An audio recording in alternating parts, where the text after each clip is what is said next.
बयान मोहतरम जनाब सैयद शफीक रहमान चिश्ती साहब हुण बिला ताखीर तुहाडे सामने खिताब वास्ते जिस हस्ती को मैं दावत देवन लगा कहीं तारुफ दे मोहताज नहीं। उस्तादुल उलमा शेखुल हदीस व तफसीर मुहक्किक आलिम दीन जान नशीन मुहद्दिस जलालपुरी मोहतरम जनाब मोहम्मद रफ़ीक साहब अल असरी हाफिज़हुल्लाह ताला। अल्हम्दुलिल्लाह सारे इलाके दी खुश नसीबी है कि इस कदर बुढ़ापे दे बावजूद और अलालत दे बावजूद अपनी शफकत नाल सारे मरकज़ दे अंदर तशरीफ घिन असां उन्हें को अहलन वसहलन मरहबा दें। हुण बिला ताखीर खिताब वास्ते तुहाडे सामने जलवा अफरोज थींदन मोहतरम जनाब मोहम्मद रफ़ीक साहब अल असरी मुहद्दिस जलालपुरी।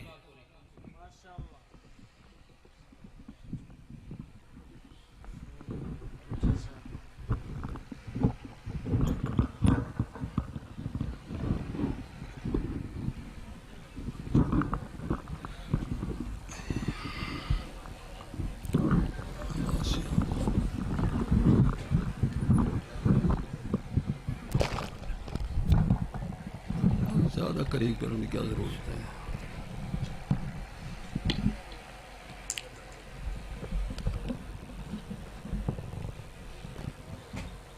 अल्हम्दुलिल्लाह नहमदुहु व नस्तईनुहु व नस्तगफिरुहु व नऊज़ु बिल्लाहि मिन शुरूरि अनफुसिना मन यहदिहिल्लाहु फला मुज़िल्ल लहु व मन युज़लिल फला हादिय लहु व अशहदु अन ला इलाहा इल्लल्लाह व अशहदु अन्ना मुहम्मदन अब्दुहु व रसूलुहु। अम्मा बअदु फ़इन्न खैरल हदीस किताबुल्लाह व खैरल हदी हदी मुहम्मदिन सल्लल्लाहु तआला अलैहि व अला आलिहि व सहबिहि व सल्लम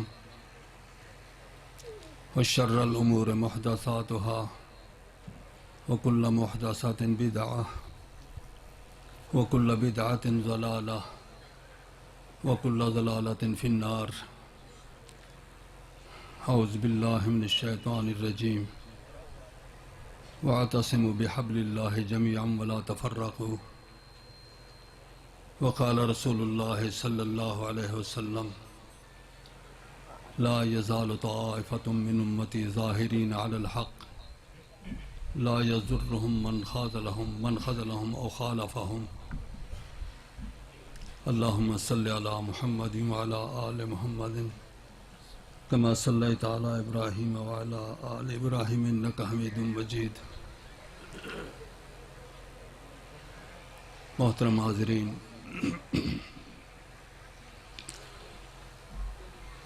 मैंने आपके सामने चंद मारूज़ात अर्ज़ करनी है। ज़्यादा बोलने का ना ये वक्त है मेरे अपने हवाले से और ना ही सेहत इतना इजाज़त देती है। बस हाफ़िज़ साहब के मशवरे के मुताबिक मैं हाज़िर हुआ हूँ ताकि आप साथियों की मुलाकात हो जाए और जिन हालात में मैं अब आपके सामने आया हूँ, मैंने अब तो यही फ़ैसला किया है कि मैं आइंदा इंशाअल्लाह नहीं आऊँगा। अल्लाह रब्बे करीम हर एक को अच्छे काम की तौफ़ीक़ अता करे। मोहतरम भाइयों, मेरे ज़िम्मे एक खुश्क सा मज़मून लगाया गया है कि अहल हदीस की तारीख़ आपके सामने कुछ बयान करूं। अहल हदीस की तारीख़ आप सुनना चाहते हैं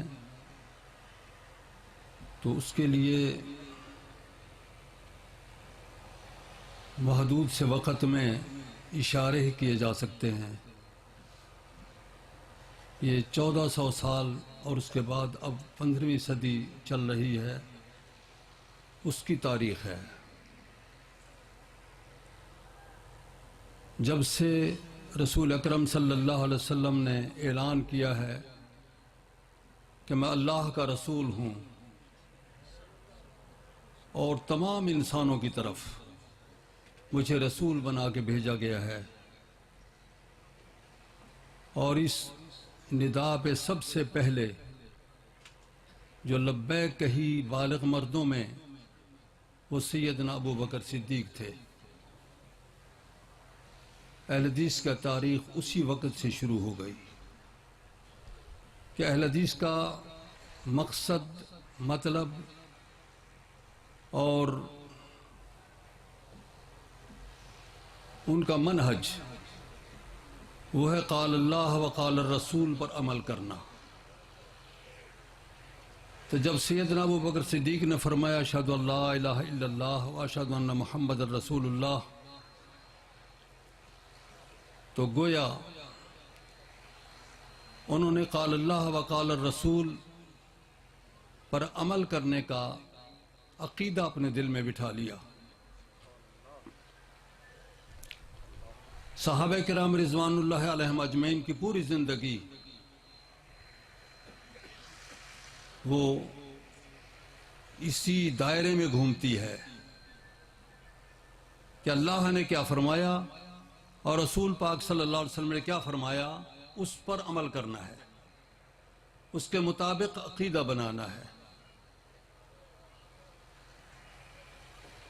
और इसी बुनियाद पे रसूल अकरम सल्लल्लाहु अलैहि वसल्लम ने कुछ अदवार के हवाले से ये खुशखबरी इरशाद फरमाई है कि खैरुल कुरून करनी खैरुन्नास उम्मती खैरुन्नास करनी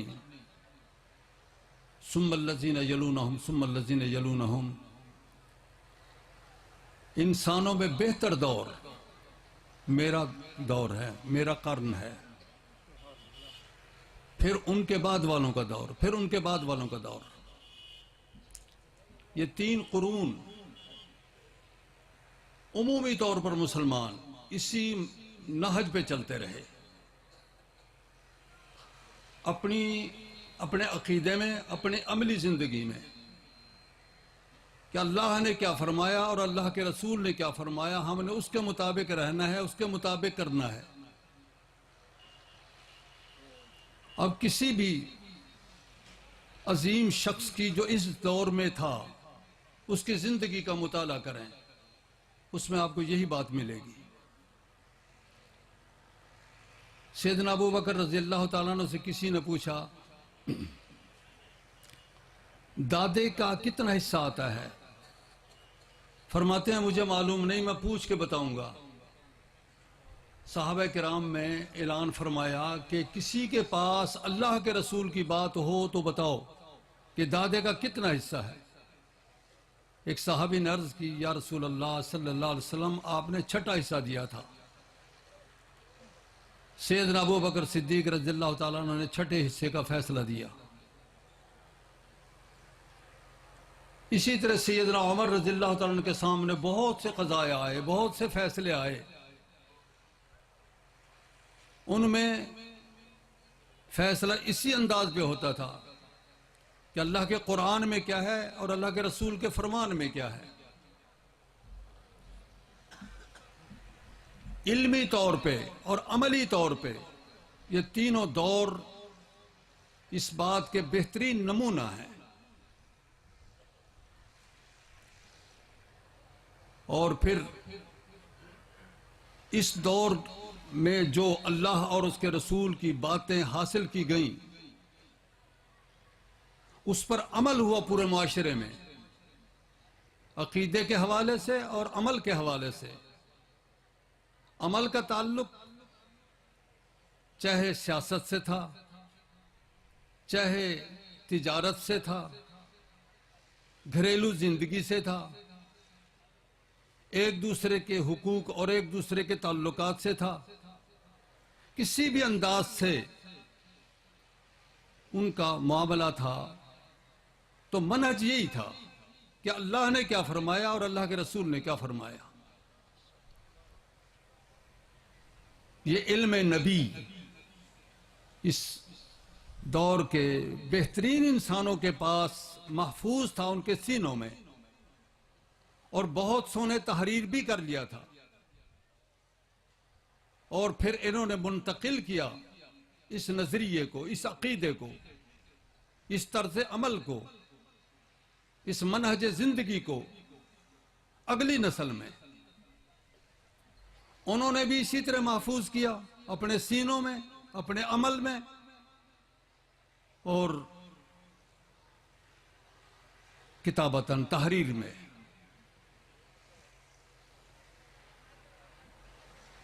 बहुत से लोगों के दिल में अल्लाह ने यह बात डाली कि पूरी इस्लामी रियासत में घूमो और अल्लाह के रसूल सल्लल्लाहु अलैहि वसल्लम की बातें। कुरान तो मुदव्वन हो चुका था सैयदना अबू बकर सिद्दीक के ही दौर में। अब सिलसिला शुरू हुआ कुरान मुकद्दस की तौज़ीह और तफसीर के महफूज करने के हवाले से। तो ऐसे इबाद अल्लाह ने पैदा कर दिए जो पूरी इस्लामी रियासत में चले फिरे, सफर किए, और जहां से उनको अल्लाह के रसूल की बात मालूम हुई उसे तहरीर किया। उसके नतीजे में वो कुतुब हमारे सामने आई जो अब तक मौजूद हैं। कुछ के नाम अल जवामे बने, कुछ अल मसानीद के नाम से मशहूर हुई, कुछ अल अतराफ के हवाले से मारूफ हैं, कुछ एक एक मसले पर अज्जा हैं,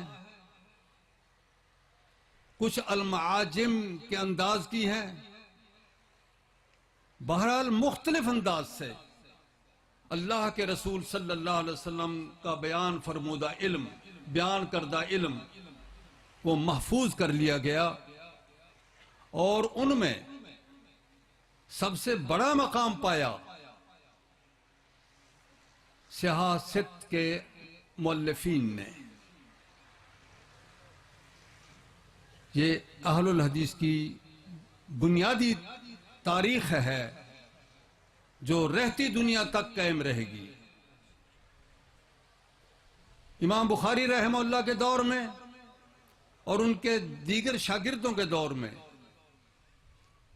बहुत से इलाकों में इब्तिदा यानी मुब्तदईन फैल गए थे। नई नई बातें उन्होंने पैदा करनी शुरू कर दी, नए नए अंदाज और नए उस्लूब से अमली जिंदगी के मसाइल हल करना शुरू किए।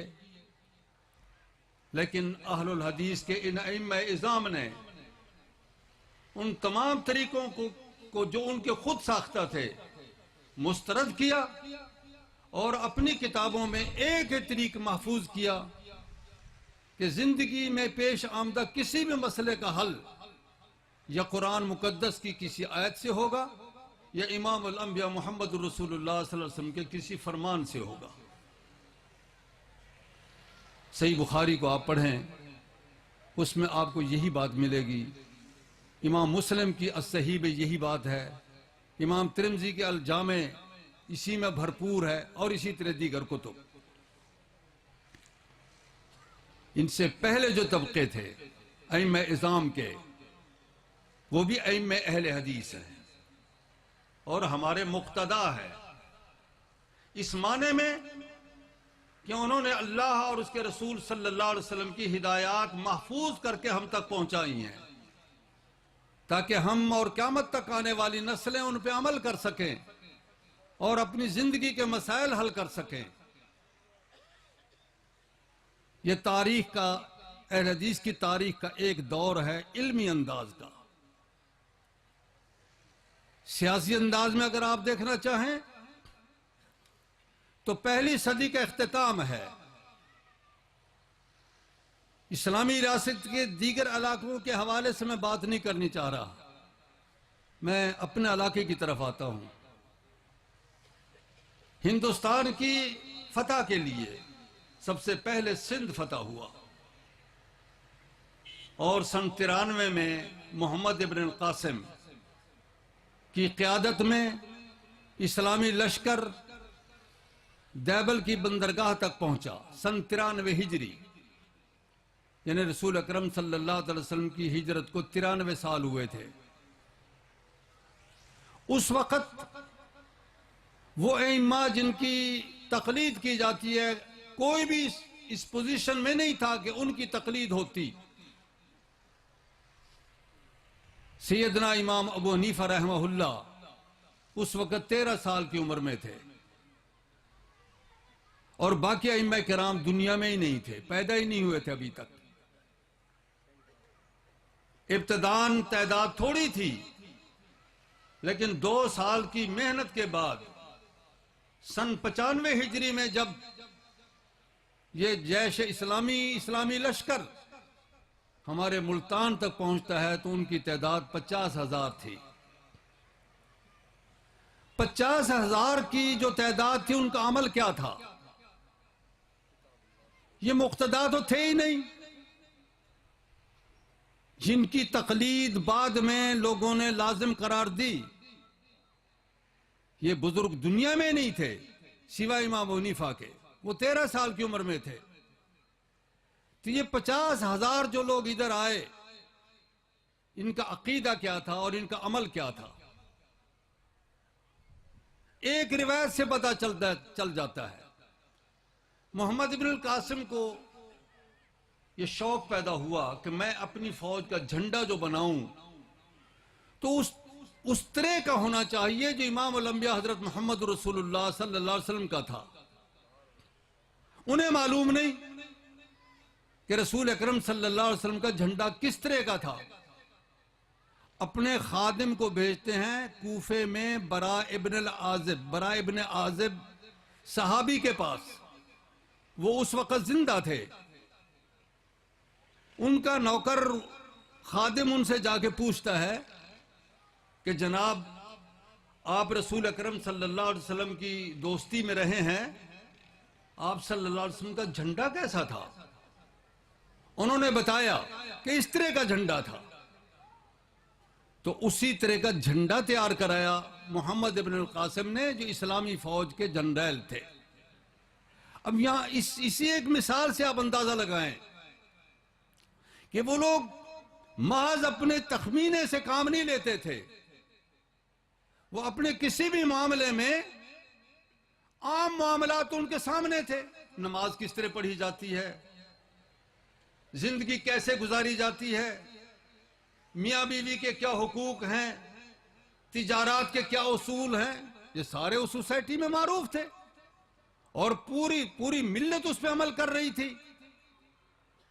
लेकिन जो बात उनको मालूम नहीं, उसमें वो अपनी राय को दखल नहीं देते, अपने जन्न और तखमीन से काम नहीं करते, उसमें ये मालूम करने की कोशिश करते हैं कि अल्लाह के रसूल ने कैसा किया। चुनाचे उसी के मुताबिक झंडा तैयार कराया और उस झंडे की क़यादत में, उस झंडे के साथ में दैबल फतह हुआ और ये मुल्तान फतह हुआ। तो उन उज़मा का नजरिया और अकीदा वही था जो रसूल अकरम सल्लल्लाहु अलैहि वसल्लम ने करनी के लफ्ज में फरमा दिया है, सुम्मल्लज़ीना यलूनहुम के लफ्ज में फरमा दिया है कि अल्लाह ने क्या फरमाया और रसूल ने क्या फरमाया, उस पर अमल करो। ये मसलक अहले हदीस है। ये मसलक मुद्दतों रहा और कोई भी दौर उसमें वक्फा नहीं आया, आज तक ये सिलसिला चल रहा है। पूरी इस्लामी रियासत में मुख्तलिफ अतराफ दुनिया में इस जहन ने काम किया। उंदुलुस स्पेन में 800 साल तक मुसलमान हुकूमत करते रहे और सैयदना इमाम मालिक रहमहुल्लाह की मुवत्ता के मुताबिक, हदीस की किताब है। इसी तरह दीगर इलाकों में बुनियाद जो थी अल्लाह की किताब कुरान मुकद्दस और इमाम अल-अंबिया हजरत मोहम्मद रसूलुल्लाह सल्लल्लाहु अलैहि वसल्लम की हदीस, बिलखुसूस अस्सिहा सित्त, इन्हीं से रहनुमाई ली जाती थी। कुज़ात इन्हीं के मुताबिक फैसले करते थे, मुफ्ती इन्हीं के मुताबिक फतवे देते थे। जो इस नहज से हटते वो अलग फिरका बन जाते। तो बहरहाल ये सिलसिला मुद्दतों इस दुनिया में कायम रहा और बिलखुसूस इन 3 अदवार में जिनको रसूल अकरम सल्लल्लाहु अलैहि वसल्लम ने खैर खैरुल कुरून करार दिया है, बेहतरीन जमाने करार दिया है। शाह वलीउल्लाह रहमतुल्लाह ने इस बात की तस्दीक की है जो मैं अर्ज कर रहा हूं। इब्न खल्दून ने अपने मुकद्दमा में असहाबुर रय और असहाबुल हदीस दो को अलग अलग बयान किया है कि कुछ लोग अपनी रय पे चलने लग गए। मुतज़िला अपनी रय पे चलते थे, सिफात में तावील करते, जहमिया अहादीस का इनकार करते, कुरान की आयत का इनकार करते, मुशब्बिहा अल्लाह को मखलूक जैसा समझते, मुअत्तिला अल्लाह की सिफात के इनकारी बन गए। लेकिन मुहद्दिसीन इज़ाम असहाबुल हदीस उन्होंने कुरान मुकद्दस को और अहादीस मुबारक को अपने हाथ से नहीं जाने दिया। अल्लाह के हवाले से अल्लाह के बारे में भी वही अकीदा रखा जो कुरान मुकद्दस में बयान हुआ, लैसा कमिस्लिही शैउन वहुव अस्समीउल बसीर। और अल्लाह के रसूल की मार्फत के हवाले से भी उनका अकीदा यही रहा कि जब अल्लाह के रसूल की बात आ जाए तो फिर किसी की बात का कोई एतबार है ही नहीं सरे से। और इमाम बुखारी रहमहुल्लाह ने अपनी अजीम किताब में जो नहज इख्तियार फरमाया, अल्लाह के रसूल की एक एक बात में से कई कई मसाइल अखज़ करके जो तरीके इस्तिंबात बता गए, उस तरीके इस्तिंबात को अहलुल हदीस ने, मुहद्दिसीन ने अपनाया और कभी भी तिश्नगी महसूस नहीं की कि अब इस मसले का हल न कुरान में न हदीस में है। मोहतरम हाजरीन, इसी नहज में यह सिलसिला आपके इस इलाके तक पहुंचा। इस इलाके में 1000 साल तक मुसलमानों ने हुकूमत की है। मुख्तलिफ अंदाज के लोग इस इलाके में वाक़तन मौजूद थे, लेकिन आपकी ये जमात भी मौजूद रही हर दौर में, हर सदी में,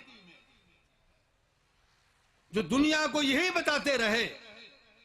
बिशारी ने सियाहत की तो उनका अपना बयान है कि मैं जब अल मंसूरा में पहुंचा, जो हैदराबाद के करीब ही एक बहुत बड़ा शहर था जो मुसलमानों ने आबाद किया था, उसकी पूरी आबादी बिशारी कहते हैं अहलुल हदीस पे मुश्तमिल है।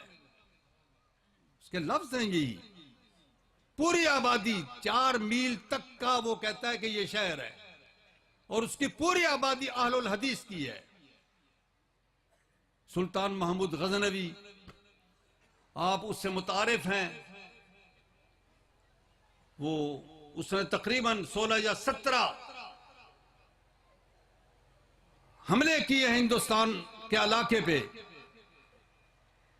उन्होंने एक मौके पे ऐलक खां के पास सफीर भेजा।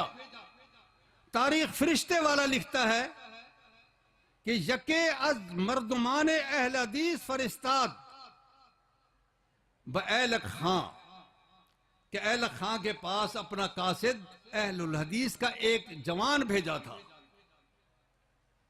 ये सुल्तान महमूद गजनवी की बात मनकूल है। तो इसका मकसद यह है कि इस लफ्ज से तारुफ मौजूद था इस इलाके में भी। ये तारुफ क्यों बना अहलुल हदीस के लफ्ज से?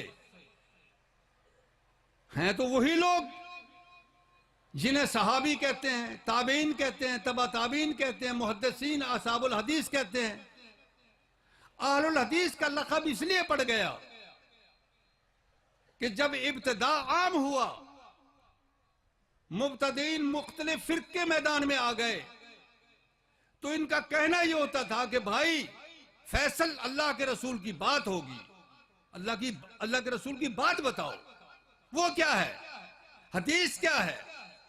जब हर मौके पे, हर अंदाज पे उनका मुतालबा यही बना कि हदीस क्या है, तो इससे ये अहलुल हदीस मशहूर हो गए कि ये हदीस वाले हैं।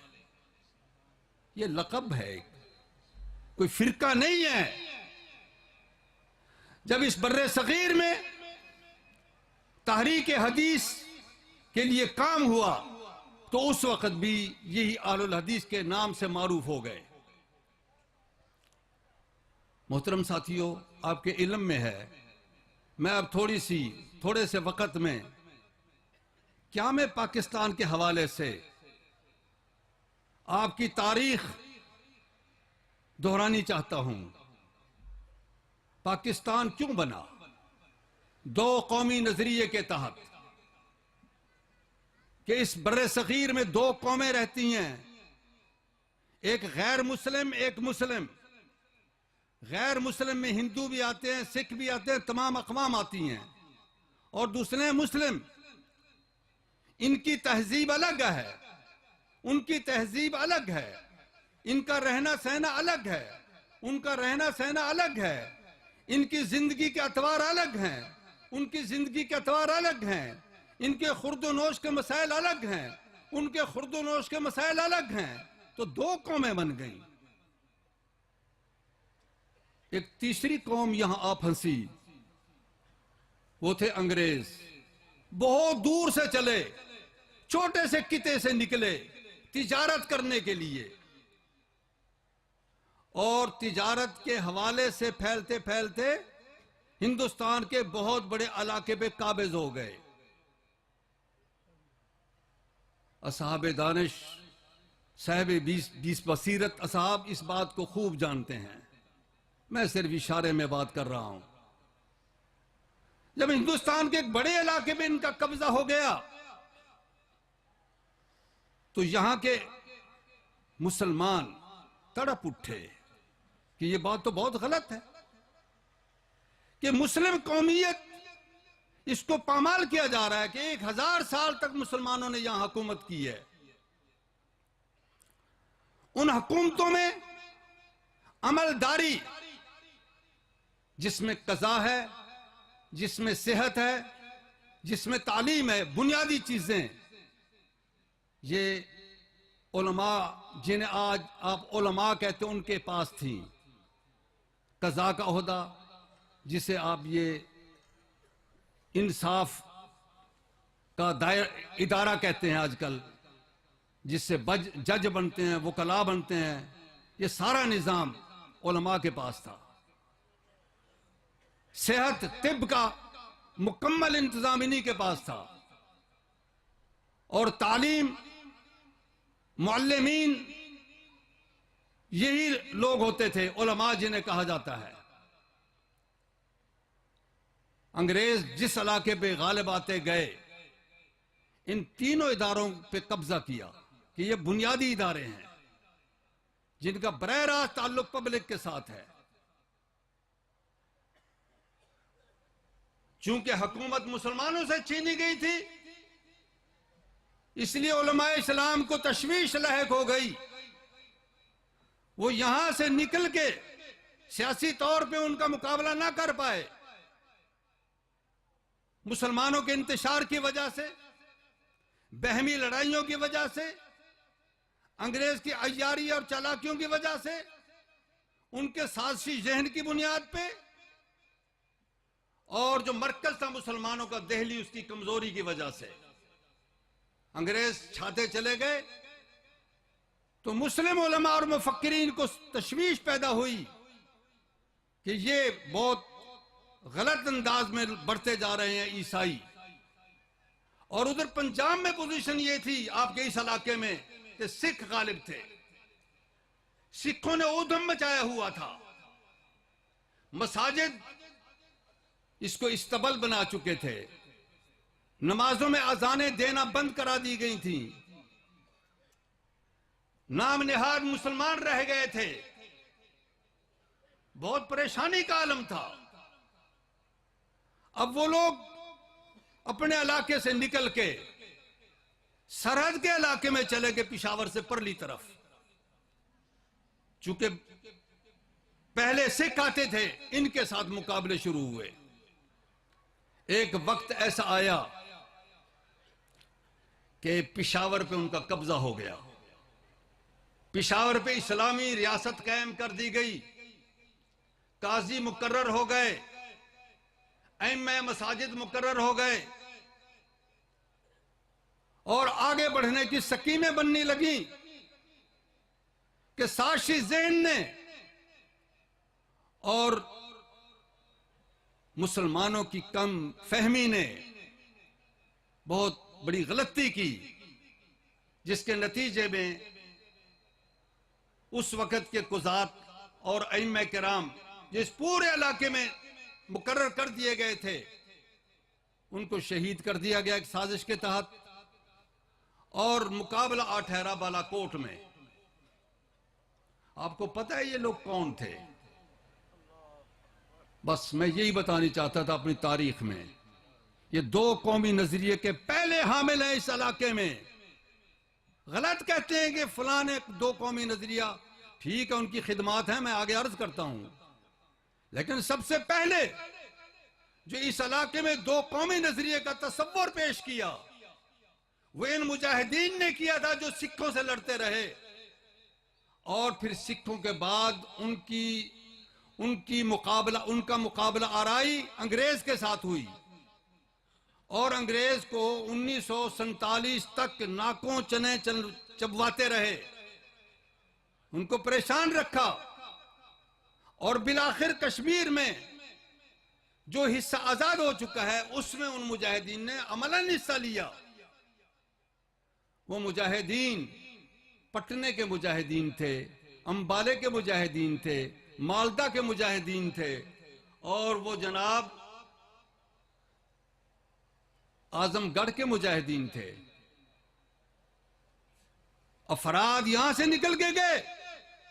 पूरे बर्रे सगीर में वहाबियों ने, जिनका नाम अंग्रेजों ने मशहूर कर दिया वहाबियों ने अपने अमवाल के जरिए उनके साथ ताउन किया। खुफिया तरीके से उन तक अमवाल पहुंचना शुरू हुए और अफरादी कुव्वत वहां तक पहुंचना शुरू हुई, जिससे अंग्रेज सटपटा गए। उन्होंने अपने जासूस फैला दिए और पूरे बरे सगीर में उन्होंने अपनी मुहिम मुकर्रर कर दी कि पता चलाएं ये कहां कहां से ये शिगाफ है, कहां कहां से ये उनका ताउन हो रहा है। अगर आप अंग्रेजों की इस तफ्तीश के हवाले से ये जांचना चाहें कि वो कौन लोग थे, तो फिर इन मुकद्दमात की तफसील आप पढ़ लें। पढ़ने के उलमाए किराम, अहलुल हदीस, उनका पूरा महल्ला ईद के दिन अंग्रेजों ने मिसमार कर दिया, उनके बच्चों को भगा दिया, उनकी जायदादों को जब्त कर लिया और उन पे मुकदमे कायम कर दिए। जो यहां मिले मौलाना अहमदुल्लाह और इनके साथी, उन्हें सजा में काले पानी भेज दिया गया। अंबाले में मुकदमा बना, उनमें कईयों को शहीद कर दिया और कईयों को काले पानी भेज दिया। और इसी तरह मालदा में, आजमगढ़ में, इन तमाम इलाकों में मुकदमे कायम हुए। तो ये मुकदमे हमें बताते हैं कि किन लोगों के खिलाफ थे। वो यही लोग थे जिन्हें आप अहलुल हदीस कहते हैं और जिन्हें वहाबी का नाम दिया गया, और जो सरहद में अंग्रेजों से लड़ रहे थे जब सिखों से अंग्रेजों ने हुकूमत छीन ली। उसके बाद मोहतरम साथियों, इसके बाद दुनिया में एक झगड़ा पैदा हुआ जिससे पहली आलमगीर जंग कहते हैं। उसमें अंग्रेज कुछ कमजोर हुए, उनको तशवीश पैदा हुई कि हम इस पूरे बरस नहीं, इससे पहले एक वाकया सन 1857 में जब बर्रे सगीर के मुसलमानों ने महसूस किया कि अंग्रेज मुकम्मल गालिब आ गए हैं, तो उलमा फिर भी चैन से नहीं बैठे। उन्होंने एक फतवा जारी किया दिल्ली से कि अंग्रेजों के साथ जंग करना फर्ज ऐन हो गया है।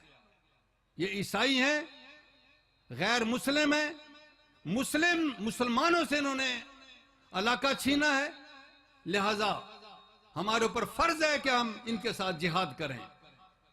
34 उलमा ने इस फतवे पे दस्तखत किए थे, उनमें 5वां नंबर सैयद नजीर हुसैन रहमहुल्लाह का है।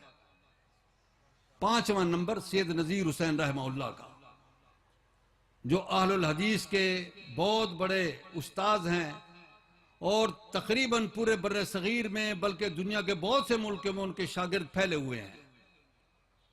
आपके इस इलाके में उनके शागिर्द पहुंचे, मुल्तान में उनके शागिर्द पहुंचे, खुद मेरे इलाके जलालपुर में उनका शागिर्द तालीम और तरबियत का काम करता रहा मौलाना इब्राहिम, और पूरे बर्रे सगीर में उनके शागिर्द जो है ना काम करते रहे। उनके दस्तखत 1857 की तारीख जंग आज़ादी में मौजूद है। तो इससे ये अंदाजा होता है कि अंग्रेजों को यहां से निकालने में जो जिद्दोजहद हुई उसमें अहलुल हदीस का हिस्सा भी आम मुसलमानों के साथ था। ये 1857 एक हरकत थी आखिरी, जो थोड़ी सी हरकत के बाद खत्म हो गई और अंग्रेजों ने मुकम्मल कब्जा कर लिया इस इलाके पे। तो आलमगीर जंग पहली के बाद अंग्रेजों ने महसूस किया कि हिंदुस्तानियों से हमें मजीद ताउन लेना चाहिए। एक दूसरी जंग के हालात बनते जा रहे थे। उन्होंने यहां के जो लीडरान थे उस वक्त, जिनमें मुस्लिम लीग के लीडर थे, कांग्रेस के लीडरान थे, जमीयत उलमाए हिंद, ये तंजीमें सियासी तौर पे काम कर रही थी। ये अहरार और ये दूसरी तंजीमें बाद की हैं। पहले बहुत पहले ये तंजीमें थी। तो उसमें उन्होंने कोशिश की कि इस इलाके के लोग हमारे साथ ताउन मजीद करें और फौजी अंदाज में हमें जवान भी दें, हमें मजीद ताकत भी और मुहैया करें। लेकिन इन्होंने शर्त लगाई कि अगर आप हमारे से ताउन लेना चाहते हो, आपके मुखालिफिन जापान और हिटलर वगैरह के खिलाफ, तो फिर इस हिंदुस्तान को आजाद करना पड़ेगा, हमें आजादी मिलनी चाहिए। उस आजादी के हवाले से तहरीकें चल पड़ी। उनमें मुसलमान भी थे, हिंदू भी थे। हिंदुओं की तंजीम जिसमें बहुत से मुसलमान भी शरीक थे, महज अंग्रेज को निकालने के लिए, कांग्रेस नाम था उसका। इब्तिदा में कांग्रेसी वह तंजीम थी, लेकिन मुसलमानों ने हिंदुओं के तअस्सुब को देखा तो उन्होंने अपनी मुस्लिम लीग बनाई और उसकी इब्तिदा मशरकी पाकिस्तान जिसे कहते हैं वहां से हुई थी। अगर आप इस पूरे वाक़े को एक नजर अपने ज़हन में लाना चाहते हैं तो 5-6 चीजों का मुताला कर लें। सैमन कमीशन, इलाहाबाद का खुतबा अल्लामा इकबाल रहमहुल्लाह, नेहरू रिपोर्ट, मुस्लिम लीग के कायद आजम के 14 निकात, 23 मार्च की करारदाद लाहौर और 1946 के इंतखाबात, इनका मुताला कर लें, आपको बात पूरी समझ आ जाएगी। वही दो कौमी नजरिया जिसकी आप यारी मुजाहिदीन फरमा रहे थे। इसकी मैं एक दलील पेश करता हूं। जब 1946 में मखलूक हुकूमतें बनी मुसलमानों और कांग्रेसियों की, तो उसमें पटना के जो सरदार थे कांग्रेसी, उन्होंने मौलाना अब्दुल खबीर से कहा, जो मुजाहिदीन के बकाया में से एक आलिम अहले हदीस थे, कि आप अगर ये कहें कि आपके खानदान ने ये सारी जिद्दोजहद अंग्रेजों के खिलाफ या सिखों के खिलाफ महज सियासी तौर पे की थी, तो हम कोशिश करते हैं कि आपकी सारी जायदादें वापस मिल जाएं जो अंग्रेजों ने जब्त कर ली थी। उन्होंने फरमाया गलत है। मैं एक गलत बात क्यों कहूं? हमने ये सारी जंग, ये सारी जिद्दोजहद और सारी मेहनत इस्लाम के लिए की थी। चूंकि मुल्क में इस्लामी हुकूमत थी, मुसलमानों से हुकूमत छीनी गई थी, हम उसी हुकूमत को दोबारा लाना चाह रहे थे। हमारी पूरी जद्दोजहद इस्लाम के लिए थी। तो दो कौमी नजरिया तो उन्होंने वाजे कर दिया कि मुजाहिदीन की पूरी मेहनत दो कौमी नजरिए के तहत थी कि इस इलाके में मुसलमानों की हुकूमत होनी चाहिए, कि अंग्रेजों ने इन्हीं से हुकूमत छीनी थी। और आपके इल्म में है कि इसी वजह से अंग्रेज ने मुसलमानों को ही दबाया था कि ये ना फिर उठ सकें। इनके उलमा को फांसियों पे लटका दिया, इनके पढ़े लिखे तबके को जाहिल बना दिया कि जो अंग्रेजी नहीं जानता वो किसी हुकूमती मनसब पे नहीं आ सकता और किसी भी अहम इदारे में उसको जगह नहीं मिलेगी। तो वो पूरे तबके जो पढ़े लिखे थे, जो अदालत के निजाम को संभाले हुए थे, वो तमाम के तमाम बेकार हो गए। ये बात डॉक्टर हंटर ने खुद अंग्रेज ने तस्लीम की है कि मुस्लिम कौम इसलिए भी नाराज है कि उनकी जो एक तहजीबी मकाम था, एक उर्फी जो मकाम था, वो मकाम हमने उनका छीन लिया है। इस बिना पे मुस्लिम कौम हमसे नाराज है। तो मोहतरम साथियों, हम जरा इन तहारीक में, जिसे आप साइमन कमीशन कहते हो, ये अंग्रेजों ने ये इस जायजे के लिए मुकर्रर किया था 7 रुकनी, कि जायजा लें कि हिंदुस्तान के लोग क्या चाहते हैं। उसमें चूंकि नुमाइंदगी मकामी लोगों को नहीं दी गई थी, कांग्रेस ने भी बैकाट किया और मुस्लिम लीग ने भी बैकाट किया। और दूसरे इलाकों की बात अलग, मैं सिर्फ लाहौर की बात करता हूं। सैमन कमीशन जब लाहौर पहुंचा तो उनका इस्तकबाल स्याह झंडियों से किया गया था। बहुत बड़ा जुलूस निकला। उस जुलूस की क़यादत कर रहे थे मौलाना जफर अली खां, मौलाना सैयद दाऊद गजनवी और मौलाना अब्दुल कादिर कसूरी। ये 3 बुजुर्ग, मौलाना जफर अली खां, मौलाना सैयद दाऊद गजनवी और मौलाना अब्दुल कादिर कसूरी, ये दोनों अहले हदीस के बहुत बड़े ज़ुअमा हैं। ये क़यादत कर रहे थे उस जुलूस की और स्याह झंडियों से सैमन कमीशन का इस्तकबाल किया था। एक अंदाज अल्लामा इकबाल रहमहुल्लाह ने इलाहाबाद में खुतबा इरशाद फरमाया। उसमें उन्होंने सैमन कमीशन के रद्द अमल में उन्होंने जो रिपोर्ट वहां जाके दी, उसके रद्द अमल में अपने सियासी तरजीहात को बयान किया। उसमें उन्होंने ये बात वाजे की कि देखिए, इस पूरे इलाके में 2 कौमें आबाद हैं, मुस्लिम और गैर मुस्लिम। जिन इलाकों में मुस्लिम हैं वहां रियासत मुसलमानों की होनी चाहिए, जिन इलाकों में दूसरे हैं वहां उनकी हुकूमतें होनी चाहिए। यह तसव्वुर दिया था इकबाल रहमहुल्लाह ने 1930 में, जब ये इरशाद फरमा रहे थे। उसी स्टेज पे तशरीफ फरमा थे मौलाना इब्राहिम सियालकोटी रहमहुल्लाह, वो भी उस जगह मौजूद थे। मौलाना इब्राहिम सियालकोटी अहलुल हदीस के एक बहुत बड़े लीडर, बहुत बड़े ज़ईम और अल्लामा इकबाल के दोस्त थे, कि दोनों एक ही उस्ताद के शागिर्द हैं। जिस उस्ताद से अल्लामा इकबाल ने फारसी पढ़ी थी, उसी उस्ताद से मौलाना इब्राहिम सियालकोटी ने फारसी पढ़ी। दोनों का एक ही उस्ताद है इल्मी और दोनों के गहरे ताल्लुकात है, गहरी दोस्ती थी उनकी। इत्तेफाक से इलाहाबाद में उस मौके पे दोनों साहब मौजूद हैं।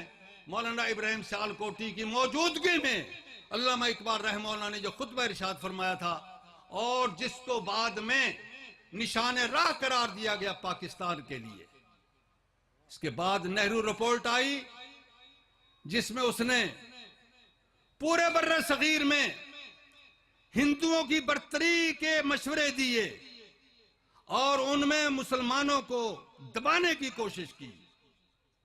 मुसलमानों ने मुस्तरद कर दी उसकी रिपोर्ट। और उसके बाद मुस्लिम लीग के कायद आजम, मैं कायद आजम इसलिए कह रहा हूं, यह निस्बी आजम होता है।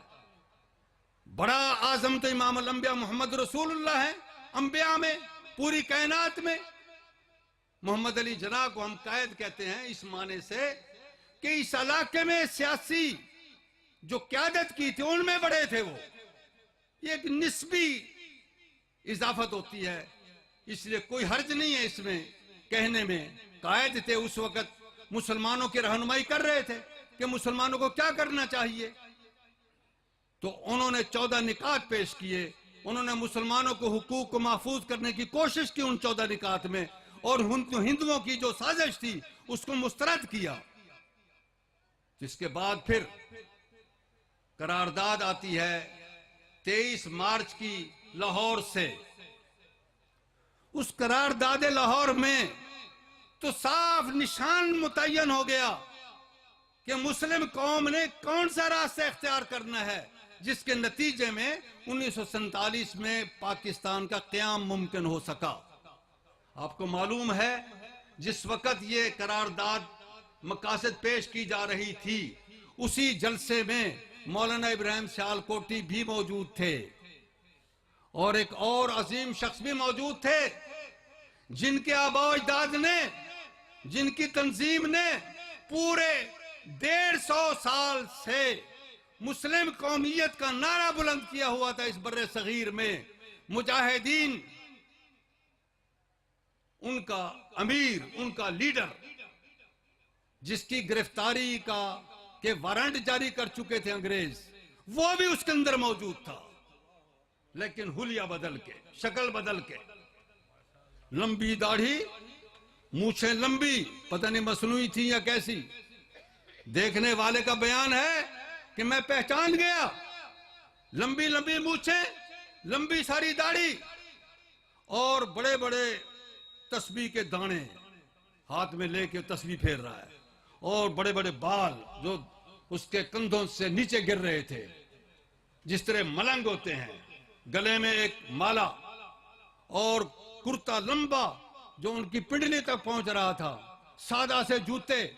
इस पोजीशन में बैठा और घूर घूर के देख रहा है स्टेज पे एक हड्डियों के ढांचे को, जिसे मोहम्मद अली जनाह कहते थे रहमहुल्लाह, उसको गौर से देख रहा है।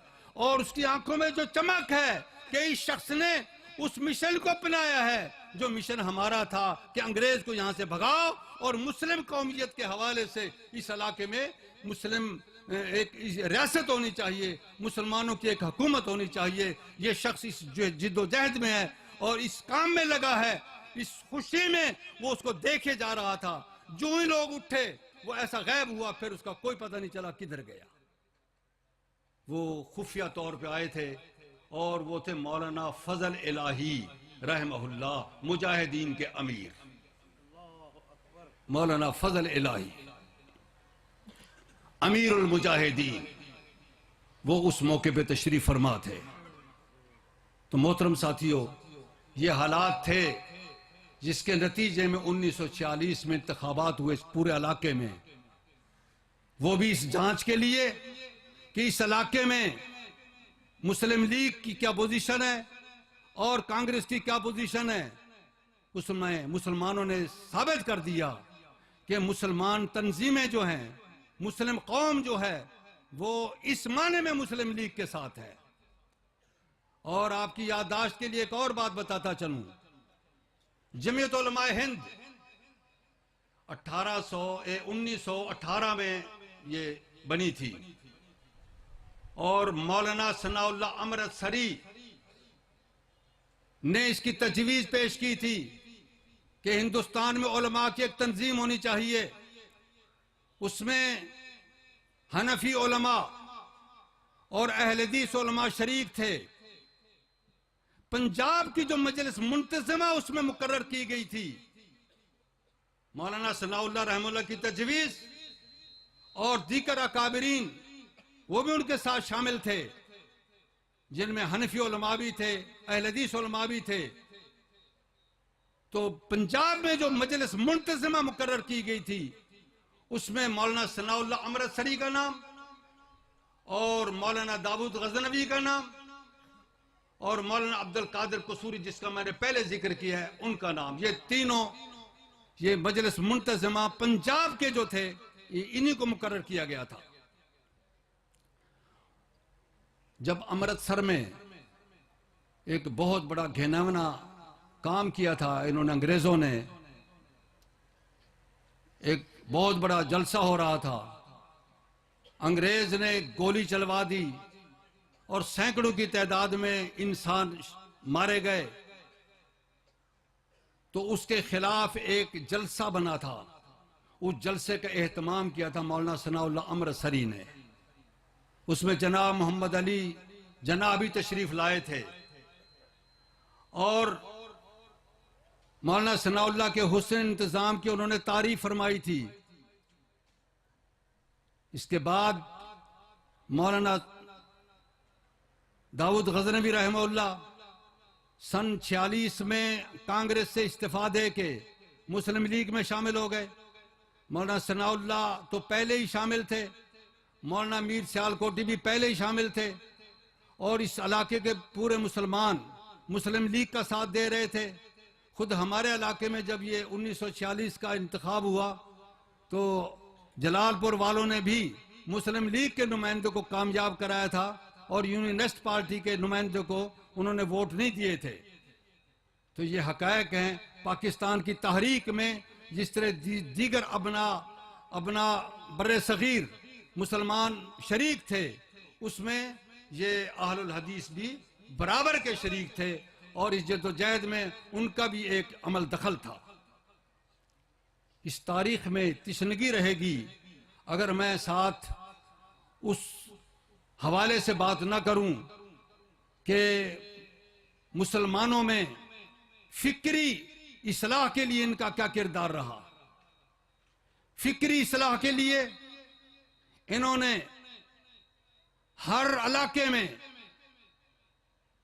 हर शहर में और हर अहम बस्ती और इलाके में मदारिस कायम किए और बिलखुसूस ऑल इंडिया अहले हदीस कॉन्फ्रेंस ने पूरे बर्रे सगीर में तबलीग के लिए मुबल्लिगीन मुकर्रर किए। आपके इस इलाके के एक मुबल्लिग मौलाना अब्दुल अजीज साहब, वो इस इलाके के मुबल्लिग थे ऑल इंडिया अहले हदीस कॉन्फ्रेंस की तरफ से और पूरे पंजाब में और बल्कि बांग्लादेश जिसे आज कहते हैं मशरकी पाकिस्तान, इन इलाकों में वो घूमते थे और तबलीगी दौरे करते थे। इसी तरह के सैकड़ों उन्होंने वाइस मुकर्रर किए हुए थे। ये फिक्री इस्लाह के लिए उनका किरदार था। मदारिस कायम किए और जिक्र व फिक्र की मजालिस कायम हुई। लखोखे में एक बहुत बड़ा मदरसा बना। दिल्ली तो मरकजी था मदारिस का, सैयद नजीर हुसैन रहमुल्लाह का मदरसा एक बहुत बड़ा मरकज था अहलुल हदीस का। इधर सिंध में राशदियों के मदारिस थे और दिल्ली में रहमानिया मदरसा, बनारस का मदरसा, दरभंगा का मदरसा, मालदा का मदरसा, मशरकी बंगाल के मदरसे, आपके मुल्तान के मदरसे, गुजरांवाले के मदरसे और इस देर गाजी खां के मदारिस, ये तमाम फिक्री इस्लाह के लिए। ये फिक्री इस्लाह सिर्फ रफल दैन के लिए नहीं थी। ये तो हमने रफल दैन किया सुन्नत समझ के, भाई हमसे लड़ पड़ेगी यार ये क्यों करते हो, हमें बताना पड़ा इसलिए करते हैं। वरना हमारी तहरीक का मकसद बुनियादी ये था कि मुसलमानों में गैर शरई रिवाज जो है उनको खत्म किया जाए।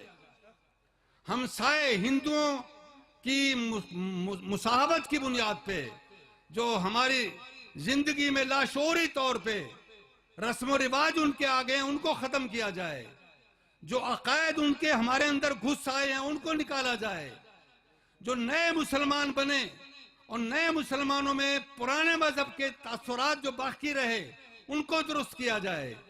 तहरीक अहल हदीस का बुनियादी मकसद यही था और इसके लिए ही जद्दोजहद करते रहे। ये हमारे मदारस में तालीम थी और आज भी यही तालीम है। भरपूर अंदाज में अल्लाह की तौफीक से काम हो रहा है और ये जलसा और इससे मुल्हका मदरसा और दीगर मदारस उनका बुनियादी काम यही है। आप हमें कभी नहीं देखोगे कि हम सिर्फ एक मसले पे जोर लगाएं, नहीं, मुकम्मल मसाइल जिनमें उम्मत की सलाह है, उम्मत के लिए तरबियत है, वो काम हम करते हैं। यही हमारी तारीख है, यही हमारा मनहज है, यही हमारा तर्ज जिंदगी है। अल्लाह रब्बे करीम हमें इस पे कायम दायम रहने की तौफीक अता करे। वाखिर दावा या अनिल हम्दुलिल्लाह रब्बिल आलमीन।